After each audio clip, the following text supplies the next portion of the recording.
Hello student, मैं आपका अपना राजेंद्र कुमार ऑनलाइन क्लासेज के अंदर आपका स्वागत करता हूं। आज का हमारा टॉपिक है मैंडलिफ की आवर्त सारणी, यानी हम तत्वों का जो वर्गीकरण कर रहे हैं। कल हमारा जो टॉपिक था तत्वों का वर्गीकरण, उसके अंदर हमने डोबेराइनर का त्रिक नियम पढ़ लिया था और न्यूलैंड का अष्टक नियम पढ़ लिया था। ठीक है, और जिन बच्चों ने वो वीडियो नहीं पढ़ा है या नहीं देखा है तो वो पहले नीचे लिंक पर जाकर वो वीडियो देख लें, ताकि आगे के वीडियो है वो आसानी से आपको समझ में आ जाए। यानी आज का टॉपिक वो आपको आसानी से समझ में आ जाएगा। ठीक है, यानी डोबेराइनर का त्रिक नियम के अंदर हमने पढ़ा था कि उसके अंदर तीन तीन तत्वों का समूह लिया गया था। ठीक है, उसके बाद न्यूलैंड का अष्टक नियम पढ़ा था, उसके अंदर हमने क्या देखा था कि वहां पर क्या लिया गया था, 8 तत्वों के अंदर पहले और 8वें तत्व के गुण क्या थे, समान थे। यानी जैसे संगीत सीखते हैं सा रे गा मा पा दा नी सा, यानी सा पहला और अंतिम वाला भी सा, तो पहले और 8वें के गुण क्या थे, समान थे। तो वो था हमारा न्यूलैंड का अष्टक नियम। आज का ये टॉपिक है, ये भी बहुत इंपॉर्टेंट टॉपिक है। इसमें से बहुत बार क्वेश्चन पूछे जाते हैं, हर एग्जाम के अंदर क्वेश्चन आते हैं। क्लास 10th 11th और जो बच्चे कॉलेज के अंदर है या जो बच्चे एंट्रेंस एग्जाम की तैयारी कर रहे हैं, वो बच्चे इस वीडियो को ध्यान से देखें ताकि वो आसानी से समझ में आ जाए, क्योंकि ये टॉपिक है बहुत ही इंपॉर्टेंट है। और साथ में जो कंपटीशन की तैयारी कर रहे हैं और जिन कंपटीशन के एग्जाम के अंदर साइंस यानी केमिस्ट्री का टॉपिक आता है, लगभग रहता ही है साइंस के केमिस्ट्री का, पीरियोडिक टेबल जो भी आवर्त सारणी वाला टॉपिक है वो रहता है। तो इस टॉपिक को आप ध्यान लगा के समझो। तो हम बात करें तो ये दिया था, मैंडलिफ नामक वैज्ञानिक थे। कब दिया था, सन 1869 के अंदर। सन 1869 के अंदर ये अपना नियम दिया था इन्होंने। अगर हम बात करें कि सर्वप्रथम आवर्त सारणी निर्माण का श्रेय जाता है ना, वो किसको जाता है, मैंडलिफ को जाता है। क्योंकि जो आधुनिक आवर्त सारणी है ना, वो लगभग किस पर डिपेंड है, सारी की सारी मैंडलिफ की आवर्त सारणी पर डिपेंड है। ठीक है, तो इन्होंने देखो क्या किया था, जैसे हमने न्यूलैंड के अष्टक नियम के अंदर पढ़ा था कि उन्होंने तत्वों को उनके बढ़ते परमाणु भार के क्रम में व्यवस्थित किया था। उसी तरह से इन्होंने भी क्या किया, तत्वों को उनके बढ़ते हुए परमाणु भार के क्रम में व्यवस्थित कर दिया था। तो इन्होंने जब तत्वों को उनके बढ़ते हुए परमाणु भार के क्रम के अंदर व्यवस्थित किया ना, तो इन्होंने क्या पाया कि एक निश्चित अंतराल के बाद तत्वों के समान गुणों की पुनरावृत्ति हुई। उन्होंने क्या पाया कि जैसे मान लो कि इन्होंने क्या देखा कि जैसे कोई भी तत्व यहां से रखना उन्होंने शुरू किया, इन्होंने बढ़ते परमाणु भार के क्रम के अंदर व्यवस्थित इन्हें करना शुरू किया। तो उन्होंने क्या पाया कि कुछ अंतराल के बाद, यानी कुछ अंतराल के बाद क्या पाया कि उनके अंदर गुण पाए जाते हैं, यानी तत्वों के जो गुण हैं उनकी पुनरावृत्ति मिली। जैसे मान लो कि जैसे 1 और 4 की समान गुण थे, 4 और 7 के समान गुण थे। आगे हम बात करें 10 नंबर, तो 7 और 10 के समान गुण थे। यानी कहने का मतलब ऐसा नहीं है कि 1 नंबर 4 नंबर और 7 10 वालों के समान थे। मेरे कहने समझाने का मतलब ये है कि भी जैसे इन्होंने व्यवस्थित किया ना, तो कुछ अंतराल के बाद, एक निश्चित अंतराल के बाद क्या हुआ, इनको तत्वों के गुणों में पुनरावृत्ति मिली। तो इसके आधार पर इन्होंने एक नियम दिया। उस नियम को हम देखते हैं क्या कहा इन्होंने। तो मैंडलिफ ने क्या कहा अपने नियम के अंदर कि तत्वों के भौतिक व रासायनिक गुण, भौतिक कौन से होते हैं, जो किसी भी तत्व के बाहर से, या हम किसे कह सकते हैं वस्तु जो बाहर से कैसी दिख रही है, वो होते हैं उसके भौतिक गुण। रासायनिक गुण यानी किसके साथ क्रिया करेगा, कोई पदार्थ है वो किसके साथ क्रिया करेगा, या तत्व है वो किसके साथ क्रिया करेगा, वो होते हैं रासायनिक गुण।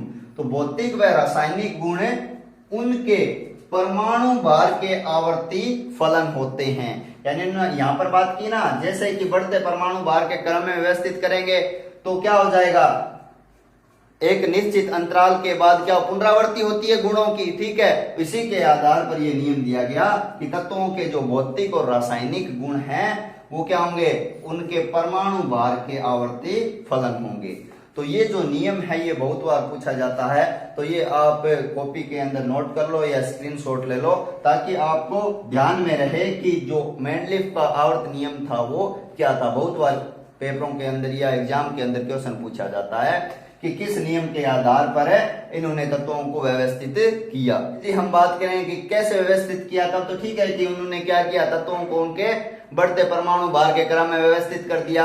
और नियम पूछ ले तो हम क्या लिखेंगे कि तत्वों के भौतिक व रासायनिक गुण उनके परमाणु भार के आवर्ती फलन होते हैं।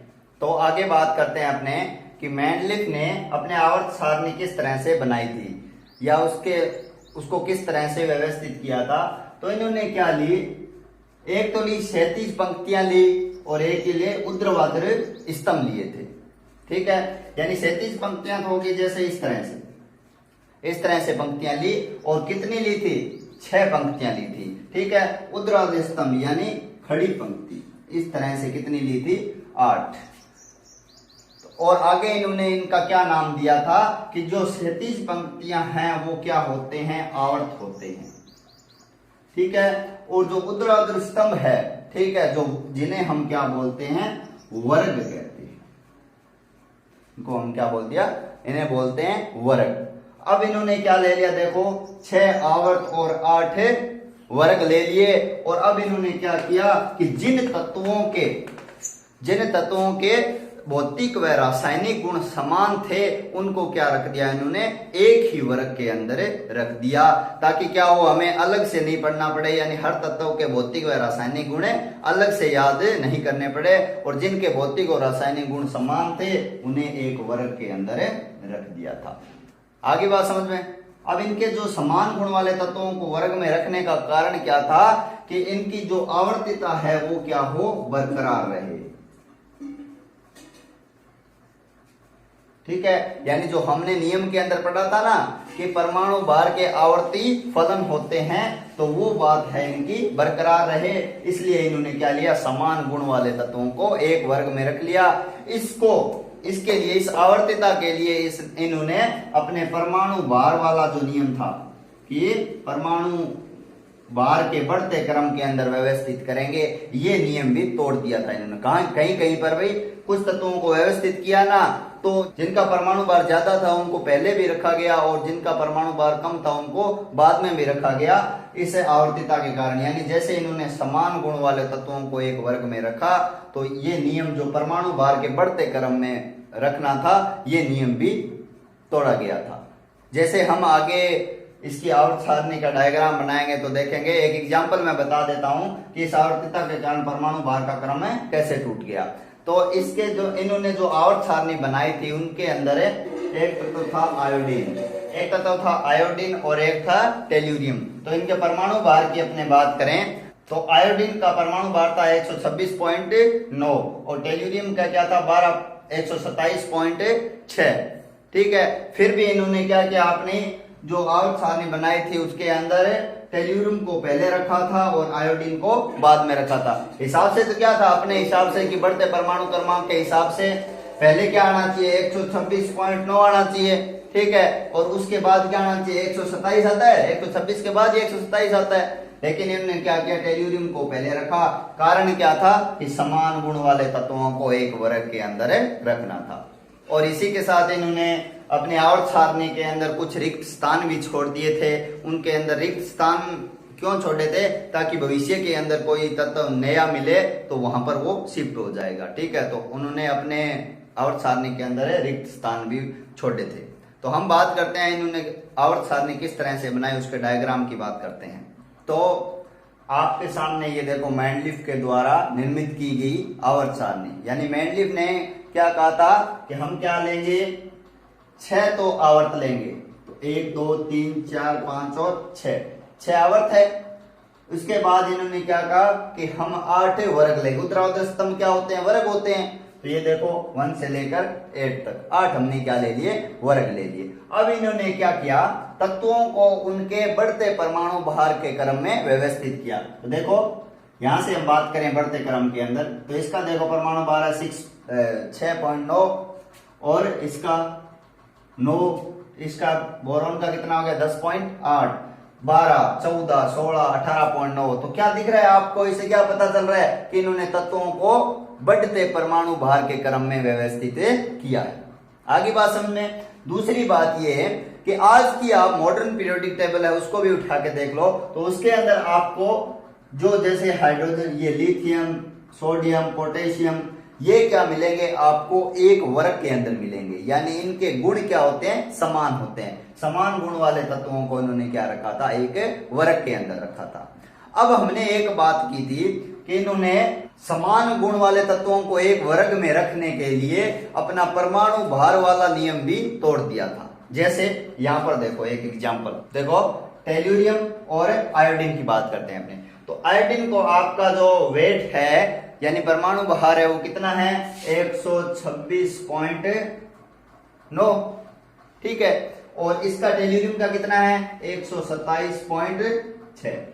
तो बड़ा कौन सा है, 127.6 वाला ज्यादा है ना, ठीक है। तो इसका हिसाब से यानी परमाणु भार के बढ़ते क्रम के हिसाब से तो क्या आना चाहिए, आयोडीन पहले आना चाहिए और टेल्यूरियम बाद में आना चाहिए। लेकिन इन्होंने क्या रखा, टेल्यूरियम को पहले रखा और आयोडीन को बाद में रखा। इसका कारण ये था कि इन्होंने क्या किया, समान गुण वाले तत्वों को एक वर्ग में रखा। इसके हिसाब से इनकी एक ये परमाणु भार वाले क्रम को भी इन्होंने तोड़ दिया था। आगे बात समझ में। तो ये आप टेबल है जो उतार सकते हो या स्क्रीनशॉट ले लो, ताकि क्या हो आप बाद में भी इसको समझ सको कि इन्होंने किस तरह से तत्वों को व्यवस्थित किया था, ठीक है। जो क्या है बहुत ही इंपॉर्टेंट है, क्योंकि इसी के आधार पर आज के आधुनिक पीरियोडिक टेबल है। आज के पीरियोडिक टेबल में भी वर्ग है, आवर्त है, समान गुण वाले तत्वों को एक क्रम के अंदर व्यवस्थित किया गया है, ठीक है। लेकिन परमाणु भार वाला थोड़ा नियम है वो चेंज हो जाए, वो अपने अगले वीडियो के अंदर बात करेंगे। आगे बात समझ में। अब देखो यहां तक तो हमें बात समझ में आ गई कि इन्होंने क्या कहा या क्या नियम दिए, किस तरह से आवर्त सारणी दी। फिर भी इनकी कुछ कमियां थी, तो उनके बारे में बात करते हैं कि इनकी क्या कमियां रही, अपने पीरियोडिक टेबल का निर्माण किया या आवर्त सारणी के नियम दिए थे उसके अंदर क्या कमी रही। तो पहली कमी देखो क्या आती है इसकी। पहला कह रहा है ये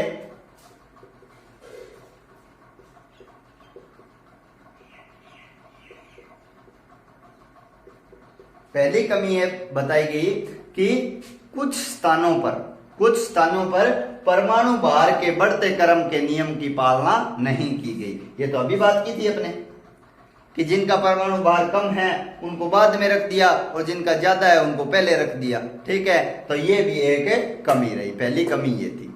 दूसरी कमी इनकी ये रही कि समान गुण वाले तत्वों को कहीं ग्रुप के अंदर क्या कर दिया इन्होंने, कुछ तत्वों को क्या जिनके गुण समान थे फिर भी इन्होंने क्या रख दिया, अलग अलग वर्ग के अंदर रख दिया है। तो दूसरी कमी इनकी रही कि समान गुण वाले तत्वों को भी अलग अलग वर्ग के अंदर रख दिया था। आगे हम बात करें तो इनकी तीसरी कमी क्या थी कि इन्होंने जो हाइड्रोजन तत्व है, एक नंबर पर तत्व आता है हाइड्रोजन है, उसको कोई निश्चित स्थान नहीं दिया गया कि इसका एक निश्चित स्थान ये है, वो निश्चित स्थान नहीं दिया था। तो तीसरी कमी इनकी ये थी कि हाइड्रोजन को निश्चित स्थान नहीं दिया। आगे हम बात करें चौथी कमी ये रही कि समस्थानिक को स्थान नहीं दिया गया, कोई निश्चित स्थान नहीं मिला समस्थानिक को। समस्थान क्या होते हैं, वह तत्व जिनके परमाणु क्रमांक समान हो लेकिन परमाणु भार क्या हो उनके अलग अलग हो, उन्हें हम क्या बोलते हैं, समस्थानिक। यानी उनका परमाणु क्रमांक है वो क्या होता है, समान होता है लेकिन परमाणु भार है वो भिन्न भिन्न होता है। एक बात और आ जाती है, समभारिक पूछ लेते हैं। तो समभारिक के अंदर क्या होता है, उनका जो परमाणु भार है वो तो समान होता है लेकिन परमाणु क्रमांक है वो भिन्न भिन्न होता है। तो दो नाम आते हैं, एक समभारिक होता है और एक होता है समस्थानिक। तो हम बात करें समस्थानिक, जिनका स्थान यानी परमाणु क्रमांक समान हो लेकिन भार अलग अलग हो, उन्हें हम बोलते हैं समस्थानिक। तो समस्थानिक को इन्होंने कोई भी निश्चित जगह नहीं दी थी। तो ये चार कमियां थी इन्होंने कि परमाणु भार का नियम कहीं कहीं पर इन्होंने तोड़ दिया था, ठीक है। समान गुण वाले तत्व अलग अलग वर्ग के अंदर रख दिए थे, हाइड्रोजन को निश्चित कोई स्थान नहीं मिला था, ठीक है। और समस्थानिक को कोई स्थान नहीं दिया, समस्थानिक को कोई निश्चित स्थान नहीं मिला, ठीक है। तो मैंडलिफ ने बहुत ही अच्छी तरीके से अपनी पीरियोडिक टेबल व्यवस्थित की थी, जिसके आधार पर यानी इसी के आधार पर जो हमारी मॉडर्न पीरियोडिक टेबल है, आज की जो पीरियोडिक टेबल है जो हम पढ़ रहे हैं, वो इसी के आधार पर बनाई गई है। ठीक है, तो ये टॉपिक है, ध्यान से पढ़ना आप, क्योंकि हर एग्जाम के अंदर पूछा जाता है। ठीक है, फिर भी कोई दिक्कत हो तो आप कमेंट बॉक्स के अंदर कमेंट कीजिए, ताकि मैं अगले वीडियो के अंदर आपको वो कंफ्यूजन है वो बता दूंगा आपको। आगे हम मॉडर्न पीरियोडिक टेबल, जो आज हम पीरियोडिक टेबल पढ़ रहे हैं, उसके बारे में बात करेंगे। ठीक है, तो उम्मीद है आपको आज का वीडियो समझ में आ गया होगा।